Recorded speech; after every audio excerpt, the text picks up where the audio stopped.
Impacting the Nation and our Win Talk Radio. We are joined again by Sue Trombino, our president and founder of Win, Debbie Ferris, one of our newest board members to Win, and myself, Debbie Healy. We've been talking about election integrity, or if you even want to say election security, insecurity, and really how it related specifically to Florida, but also how it impacts our nation.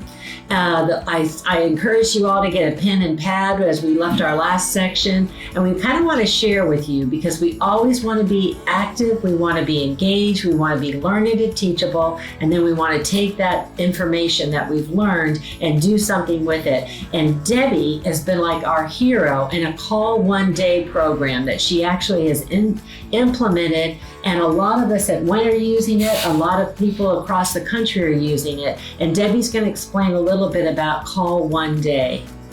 So thank you, Debbie.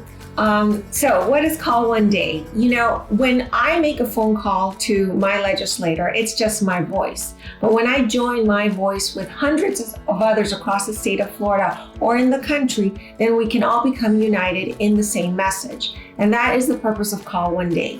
The importance of this is that, you know, one call is equivalent to 100 votes of the silent majority, because so few people take the time to make this a phone call. And, you know, I like to tell the people that are joining this, you're not really going to talk to Governor DeSantis or Senator Scott or the president. You're going to talk to a young intern who is coachable and teachable. Yes. However, you're also going to take their resources because they, by statute or by law, have to log the purpose and the nature of your phone call. And that's why a phone call is so important. So if you want to join, write this down, text to the number 91776, the word speak if you're in Florida, and that will get you on our Florida list, and call if you're in the rest of the country, because we do have calls that are of a national interest. There's so much going on that affects us as citizens as a whole. Like, for example, right now I've been dealing with the election bill, the election security or unsecurity bill in Florida, and we found the word harass in one of the amendments. Now the clause said something like election workers will not be coerced or threatened or harassed, and this would be considered a third-degree felony.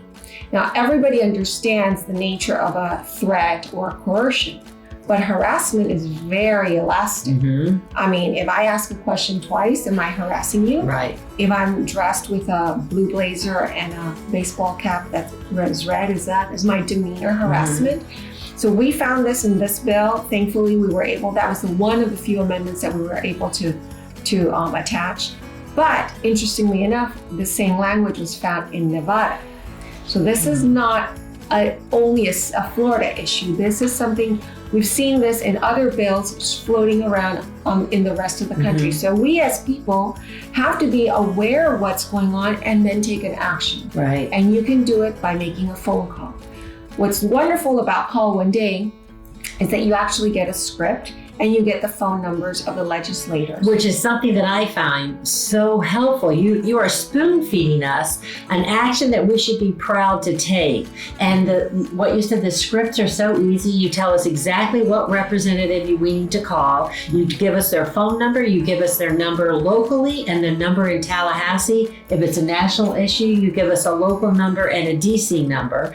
And we've got a script that is clearly written out for you. You can embellish it or just read the script and then you just talk it as you feel comfortable. But I love, Debbie, the opportunity to talk to those legislative aides, and that's usually who we talk to. A lot of times it's just an answering machine. Doesn't matter. They still have to document it, like Debbie said, yes or no for this bill. But when you talk to the aides, it's amazing. And I know Sue had an opportunity to talk to a legislative aide at one point. And you're teaching these people. All they hear is one side. They don't hear the other side. And if we can present the side to them logically, Sue had a great call with a young woman when we were talking about some issues with DA up in New York.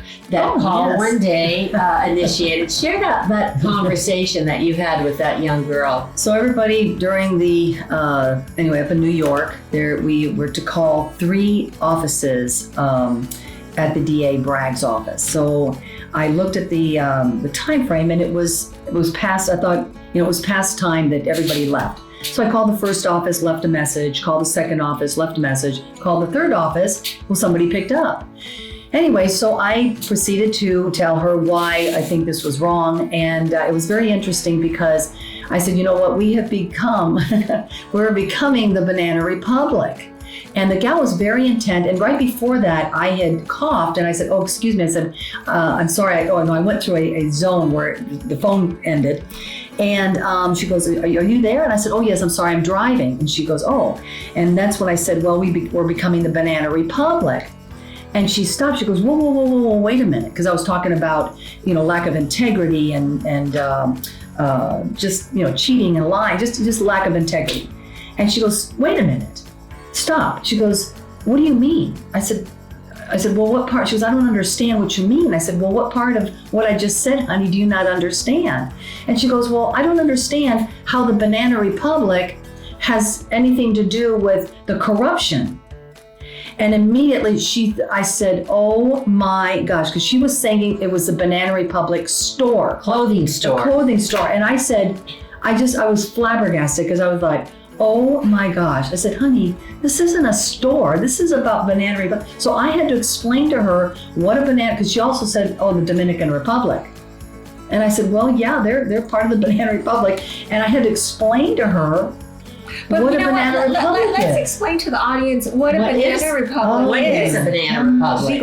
Because okay, so typically back in the day, this is many, many years ago, a lot of the Central American countries were used by Chiquita banana to grow bananas to be sold in the US. And they were typically very underdeveloped. I could say Panama, Costa Rica, Honduras. And so that's where the term Banana Republic emerged from. But it's not about a banana. It's not about bananas. It was the fact that these were underdeveloped countries that did not have quite the systems to have election integrity, have any kind of it was just very, very basic, governmental services. And so that's where the term Banana Republic had emerged. Well, it started, but then it became all about corruption, because then the elite, the government would really, basically it's about suppressing the everyday people. Yes. And that's very, very prevalent in Venezuela and all the Central American countries, all the other countries. And so they think that they're going to be, kind of like Chavez in Venezuela. When he won, he was one of them. So the reason they got all them to vote for them, because he was one of them. So the campesinos would vote. And next thing you know, when he gets up there, oh, no, it's the elite and we have forgotten about you. But, the Banana Republic is about corruption. It is not.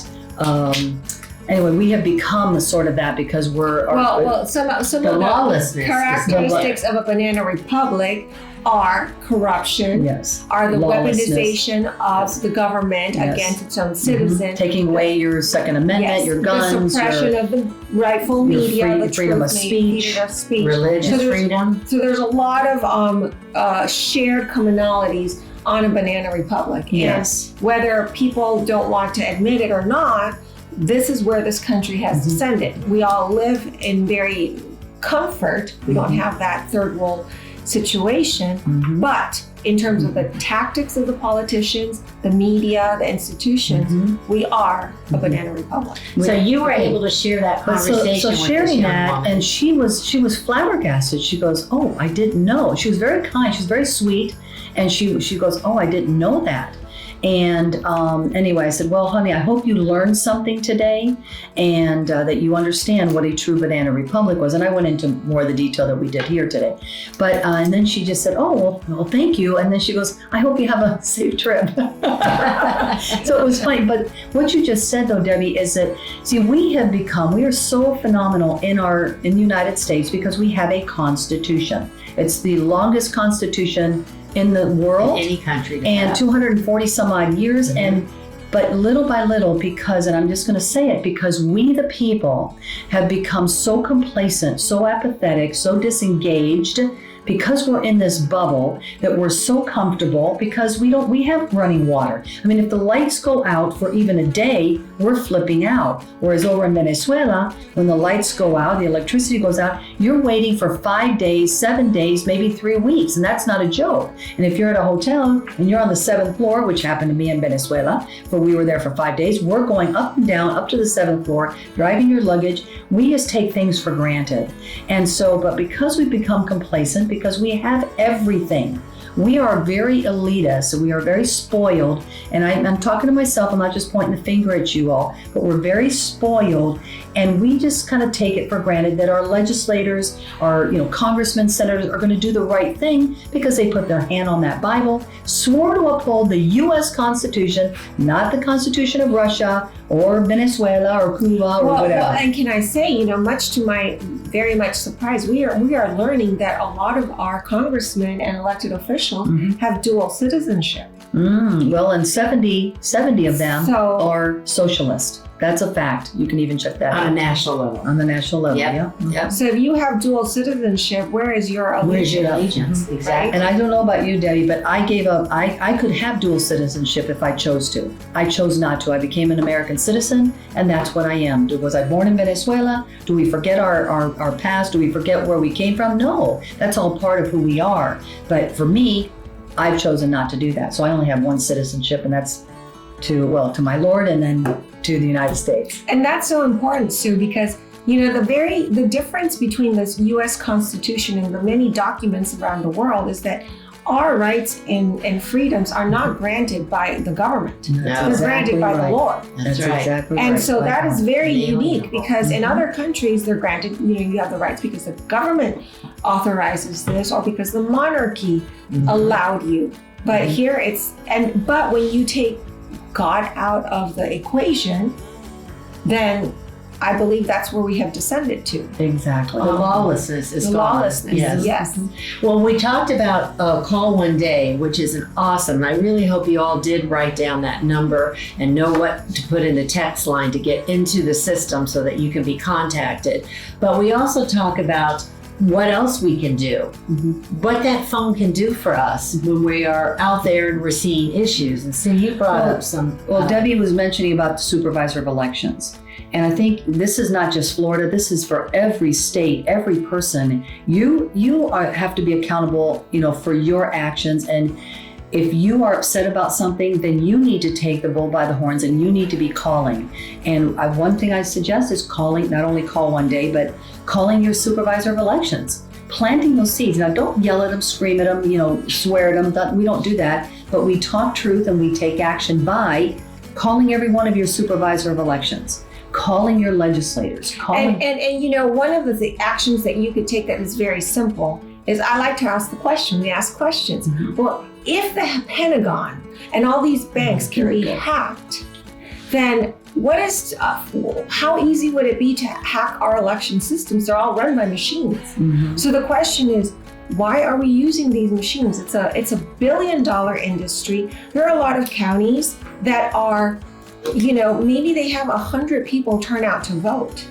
Yet, when you are adherent to the machines, you have to do the upgrades, you have to do the maintenance. There's just a lot of cost associated with these machines. So why can't you return to hand counting? It works in so many countries.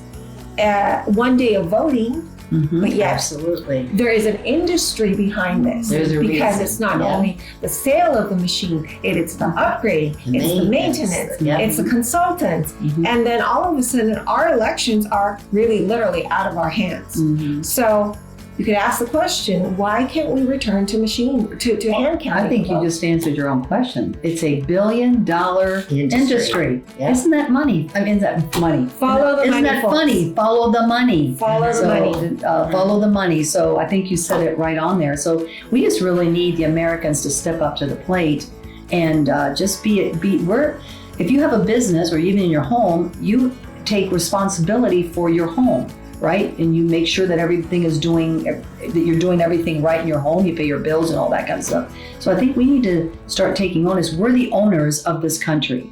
And so these people work for us. We don't work for them, but we're giving them the reins. And how many times do we sit at home and watch the news and we get frustrated and we yell and we holler? Well, listen, if you're not making phone calls, if you're not going to meetings, if you're not attending county commission meetings, school board, whatever it is, Or that joining issue is, your Republican executive committees or a wind talk.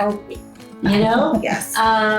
If you're not getting engaged, and again, you don't have to go out and stand on a street corner. You don't have to drive up to DC. Pick up the phone. That is a huge tool for you to use. Call your local legislators. Call your county. Everything starts locally, and then you build from there. But if you're not doing it, I feel you do not have a right to sit there and scream and yell and fuss if you think you're just gonna sit back and let somebody else do it, and then it all falls apart. Mm-hmm. Well, anyway, so I'm just really glad that you came today, Debbie. You'll be seeing Debbie a lot on our podcast or Just Asking podcast. But thank you for being a guest, with us today. And we hope at least you take away that we talk truth. We want to educate you on all the current issues that are out there, or most of them, but always, always take action. You can reach us at our website, womenimpactingthenation.org. We'd love to hear from you. There's a section where you can call us. There's a section where you can just send us an email if you have a comment. But please, when we show up, we win. We're not showing up. God bless you, and Till the next one. yeah, for sure. Thank you.